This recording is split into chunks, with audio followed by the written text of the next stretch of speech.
The year is 912 CE. The Islamic world faces internal strife and external threats. In Al-Andalus, the Emirate of Cordoba teeters on the brink. From this turmoil, a young leader emerges. At 31, Abdur Rahman III ascends to the emirate. His grandfather Abdullah had made sure that he received an excellent education. People admired him, and no family member rebelled against him. He would usher in a golden age, forever etched in history as Abdur Rahman III, the Caliph of Cordoba. Upon assuming leadership, Abdur Rahman III recognized that true strength stemmed from the prosperity and contentment of his people. He understood that oppressive taxes and unjust practices, remnants of the previous tumultuous years, were stifling the emirate's growth. Therefore, one of his first acts as emir was to alleviate the burden on his subjects. He implemented a series of economic reforms, reducing taxes and ensuring fairer collection practices. This act, simple yet profound, resonated deeply with the populace. These reforms breathed new life into the economy, trade flourished, and the emirate's coffers swelled not from excessive taxation, but from the fruits of a thriving populace. This focus on economic justice laid the foundation for stability and allowed him to focus on other pressing matters, such as consolidating his power and securing the borders of Al-Andalus. He implemented administrative reforms, streamlining governance and ensuring that justice was served fairly and efficiently. By prioritizing the welfare of his people, Abdur Rahman III built a foundation of loyalty and support that would prove invaluable in the years to come. The early years of Abdur Rahman III's reign were marked by a series of military campaigns that aimed to quell internal rebellions and secure the emirate's borders from external threats. One of his most formidable foes was Umar ibn Hafsun, a charismatic rebel leader who had carved out a significant territory in the south of Al-Andalus. Abdur Rahman III, however, proved to be a brilliant military strategist. He adopted a patient and calculated approach, gradually isolating Ibn Hafsun by winning over his allies and laying siege to his strongholds. Around 916, Abdur Rahman III decided to invade Umar bin Hafsun's lands after realizing that he was receiving help and guidance from the Fatimids. During the invasion, Abdur Rahman III sent his ships to intercept Fatimid ships coming to help Umar bin Hafsun. After years of relentless campaigning, Abdur Rahman III finally defeated Ibn Hafsun in 928 CE, reasserting his authority over the rebellious south. With the south pacified, Abdur Rahman III turned his attention north, where the Kingdom of Leon and the County of Castile posed a constant threat. He led a series of successful campaigns, expanding the emirate's borders and securing key strategic points. Around 921, Abdur Rahman III got an army together and went to conquer Toledo. After a year's struggle, he conquered it and pardoned its people. In 925, Umar bin Hafsun died, and Abdur Rahman III took over his territories and made them part of his kingdom. Around 925, the Idrisids of Morocco were threatened by the Fatimids. The Idrisid ruler decided to submit to the Umayyads of Andalus. Abdur Rahman III gladly accepted and exchanged gifts and ambassadors. The army of Abdur Rahman III traveled to Morocco and defeated the Fatimid army. The Idrisid kingdom became part of Abdur Rahman's III lands. His military prowess, however, was not driven by a lust for conquest, but by a desire to protect his realm and ensure the safety of his people.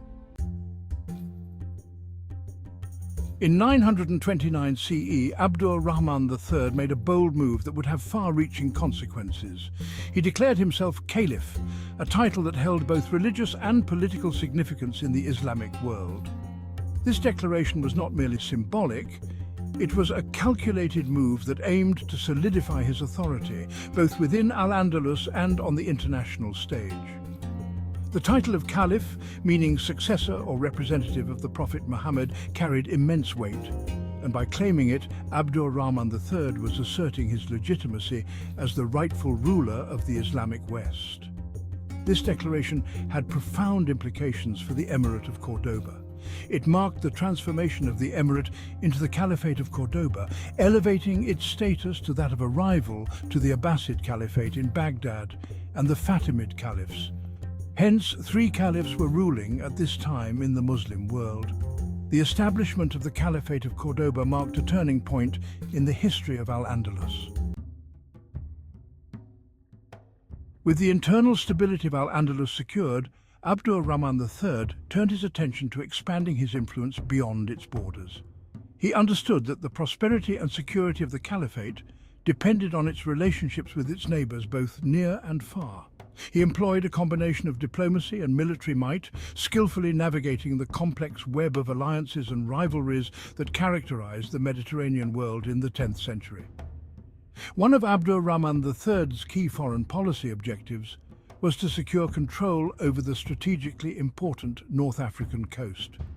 Through a combination of military campaigns and shrewd diplomacy, he successfully integrated key Moroccan territories into the Caliphate, establishing a strong presence across the Strait of Gibraltar. Abdur Rahman III also recognized the importance of maintaining diplomatic relations with other European powers. He exchanged ambassadors with the Byzantine Empire, the Holy Roman Empire, and even sent a diplomatic mission as far as Constantinople. These diplomatic overtures were not merely symbolic, they served to establish trade relations, secure alliances, and enhance the prestige of the Caliphate of Cordoba on the international stage. Around 958, Queen Tauta, of a Christian kingdom from the north, asked Abdur Rahman III for help in giving Sancho, her grandson, his kingdom of Leon back and to cure his obesity. Abdur Rahman III agreed and sent a royal physician and cured him. Queen Tauta, Sancho and others decided to visit Cordoba and submit to the power of Abdur Rahman III. They were impressed by what they saw of the wonders of Muslim Andalus. Abdur Rahman III accepted their submission and sent an army and gave Sancho his kingdom back. All Christian rulers from the north asked Abdur Rahman III for approval in ruling their kingdoms. Abdur Rahman III's reign marked a high point in Islamic diplomacy, demonstrating the power of strategic alliances and peaceful coexistence. Under Abdur Rahman III's enlightened rule, Al-Andalus witnessed an unprecedented period of cultural and intellectual flourishing. He was a passionate patron of the arts and sciences, and his court became a magnet for scholars, poets, musicians and artists from across the Islamic world. Cordoba, the capital of the Caliphate, transformed into a vibrant hub of intellectual exchange, rivaling Baghdad as the center of learning in the Islamic world. Abdur Rahman III founded the University of Cordoba, which quickly gained renown as one of the leading educational institutions in the world. Scholars from across Europe flocked to Cordoba to study philosophy, medicine, astronomy, mathematics, and other disciplines. The Caliph's personal library, said to have contained over 400,000 volumes, was a testament to his love of knowledge and his commitment to fostering intellectual growth. This period also witnessed a remarkable flowering of Arabic literature and poetry. Abdur Rahman III's court became a center for the patronage of these arts, further enriching the cultural landscape of Al-Andalus. His reign witnessed a unique blend of Islamic, Christian and classical architectural styles, resulting in a rich and diverse architectural heritage that continues to inspire awe and wonder today. The most enduring symbol of Abdur Rahman III's reign is the magnificent palace city of Madinat al-Zahra, just outside Cordoba. Begun in 936 CE, it was a testament to the power and sophistication of the Caliphate of Cordoba. The city's name, meaning the shining city, was apt. It was visible for miles, a beacon of light and learning. In 961, after 25 years of construction, the city of Madinat al-Zahra was completed.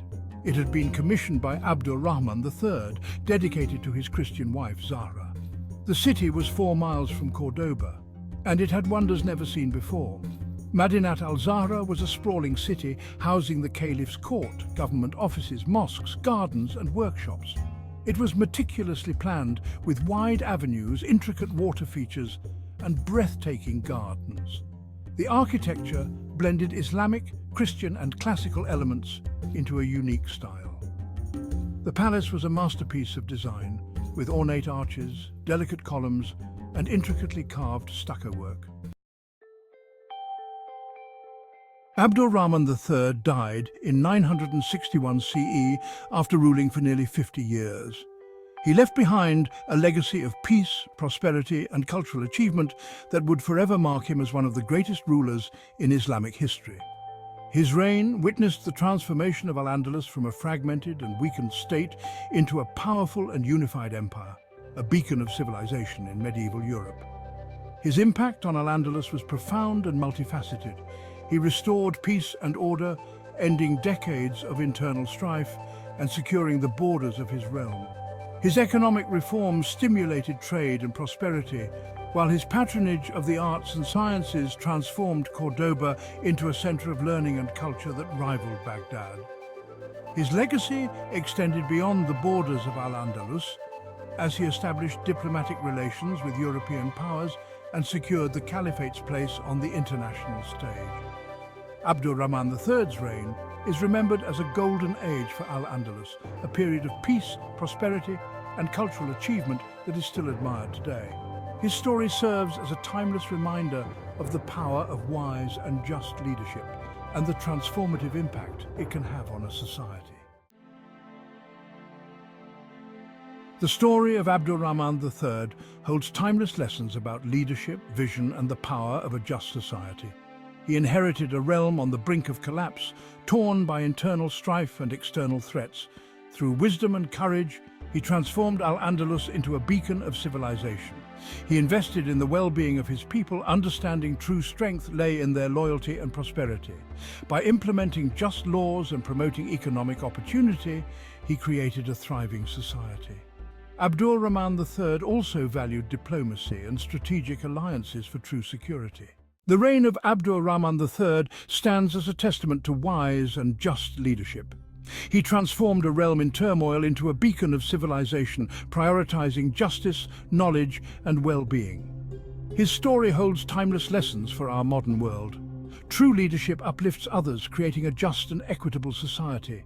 His story serves as a beacon of hope, demonstrating visionary leadership's power.